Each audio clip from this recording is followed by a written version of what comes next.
Welcome to the Intersections of Crime podcast. This podcast is dedicated to connecting the fields of biology, political science, and most importantly, criminology. By exemplifying current research using a high-profile criminal case in each episode, we hope to leave viewers better informed and interested in the intersectionality of crime. Our first case is Darrel Brooks. The 2021 annual Waukesha Christmas Parade kicked off at 4 p.m. on November 21st. Just a few hours before, Darrel Brooks had hit his then-girlfriend Erica Patterson in the eye, followed her, getting into an altercation with her roommate, Corey Runkle. Brooks fled the scene when police were called. Patterson would go on to say that he had an angry demeanor before leaving the scene. At around 4:39 p.m., Brooks arrived at the parade in his red Ford Escape. A traffic camera captures him navigating the marching path without hitting the marchers or pedestrians on the side of the road. Waukesha Police Detective Tom Casey is seen running after Brooks' car shortly thereafter.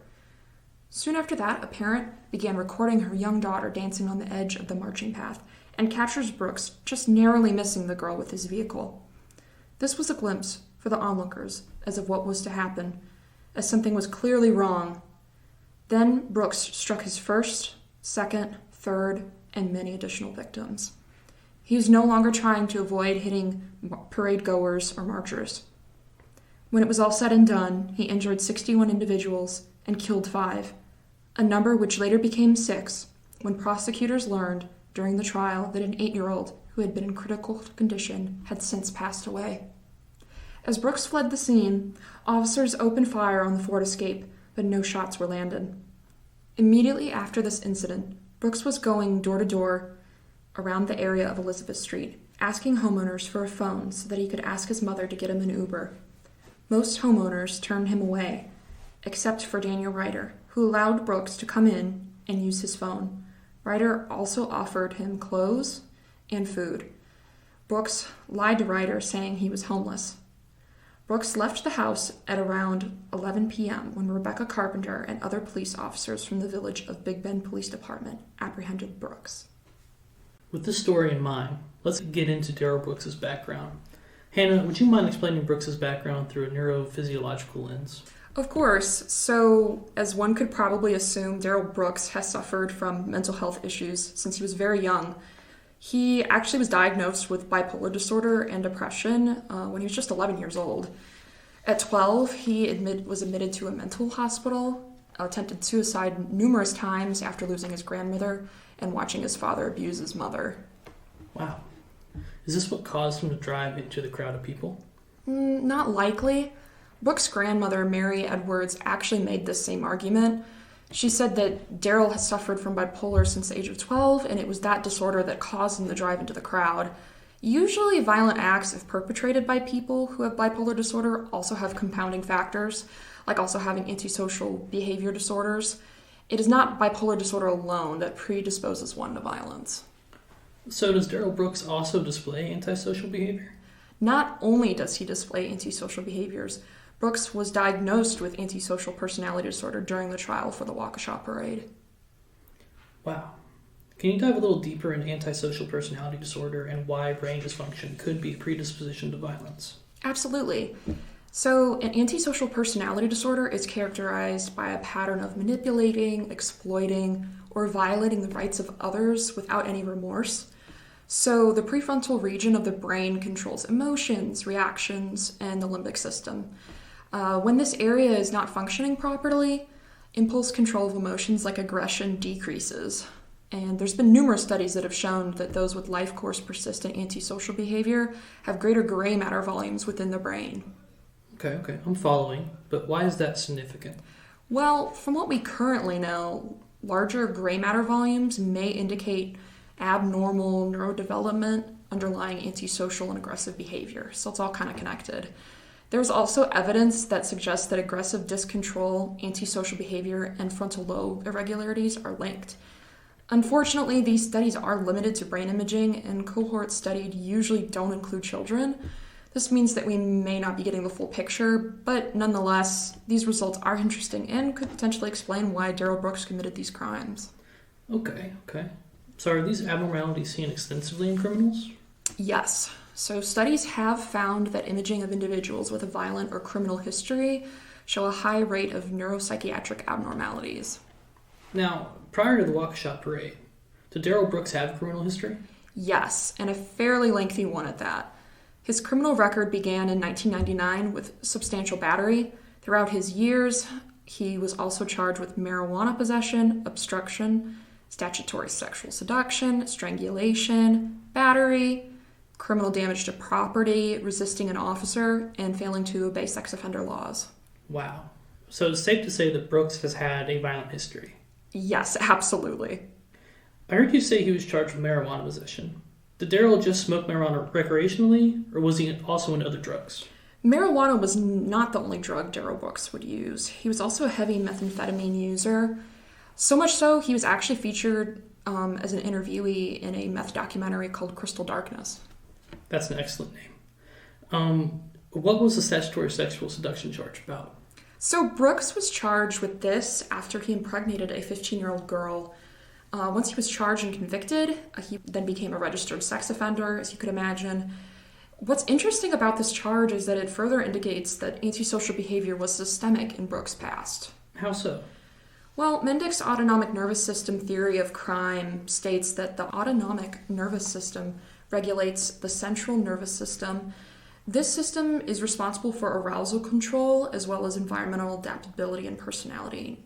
Now, arousal in this sense is not sexual arousal, but refers to the sympathetic nervous system activities like heart rate or blood pressure. And studies have shown that low autonomic arousal is correlated with childhood antisocial aggressive behavior. Of course, this can persist into adulthood, and experts theorize that perhaps those afflicted with a low autonomic nervous system and therefore low levels of arousal seek stimulation in order to balance arousal disequilibrium.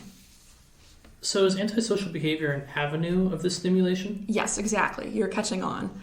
Now, Darrel Brooks, does he have a low autonomic nervous system? The answer is we don't know, but his antisocial behaviors from a young age, in conjunction with violence, drug use, and repeated delinquency, would suggest that this is not only plausible, but probable that a low autonomic nervous system could be observed in Darrel Brooks.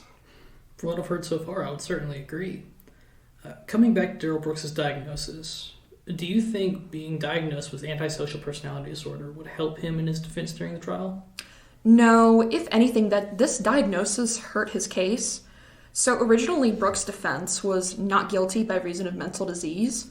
Once the 4 psychiatric experts examined and diagnosed Brooks with that antisocial personality disorder, this defense totally fell apart.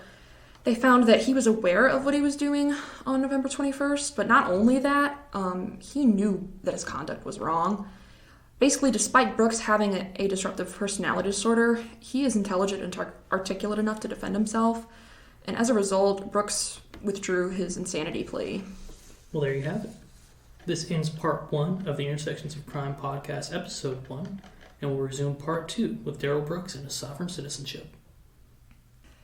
Now that we've covered the neurophysiological factors that may have contributed to Brooks' criminality, let's take a look at the political factors of the case. Weylin, what did you find? Yeah, so Darrel Brooks actually revealed a lot about himself during his trial. He chose to represent himself, and it shows. He would often make objections without fully understanding what the objections meant.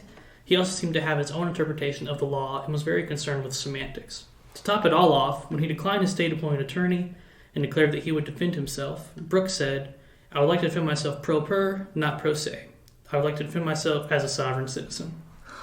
That's kind of interesting. What exactly is a sovereign citizen? I'm glad you asked. The sovereign citizen movement encompasses a wide range of individuals who only follow common law or the laws written by judges.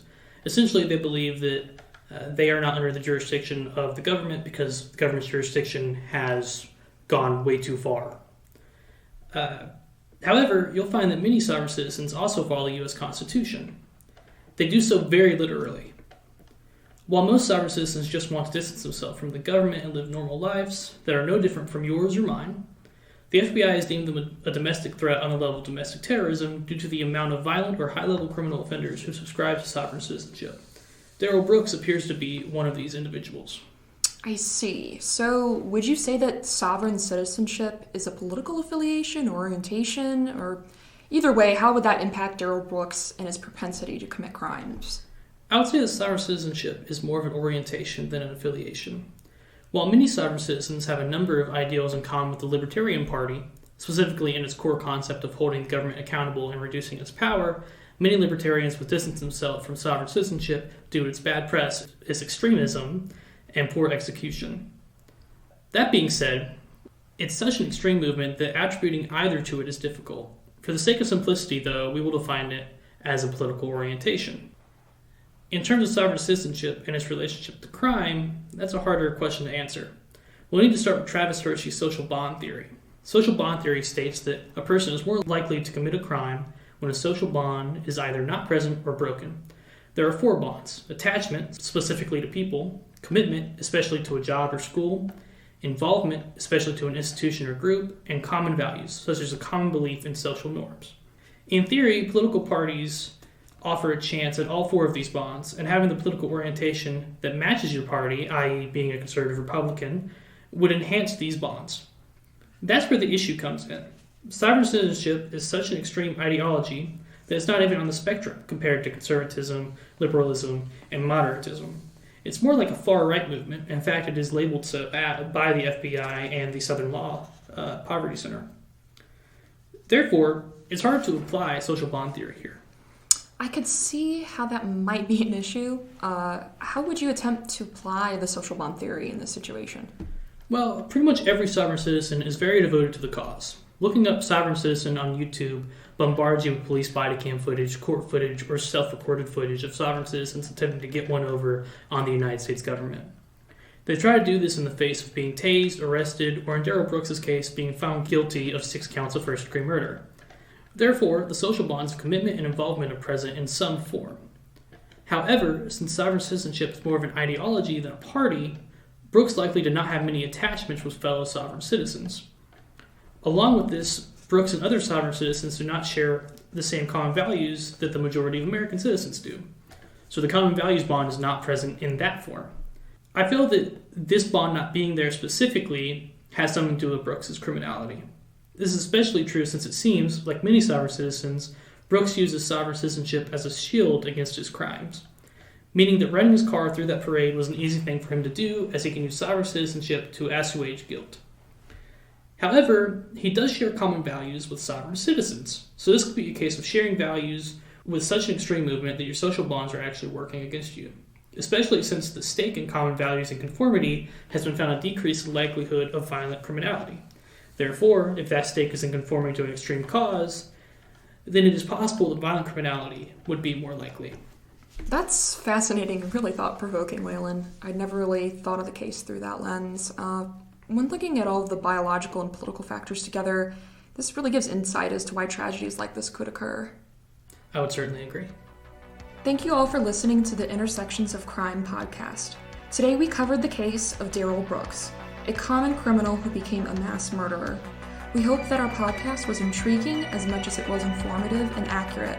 If you like what you heard today, please check out our other podcast episode on Randy Kraft.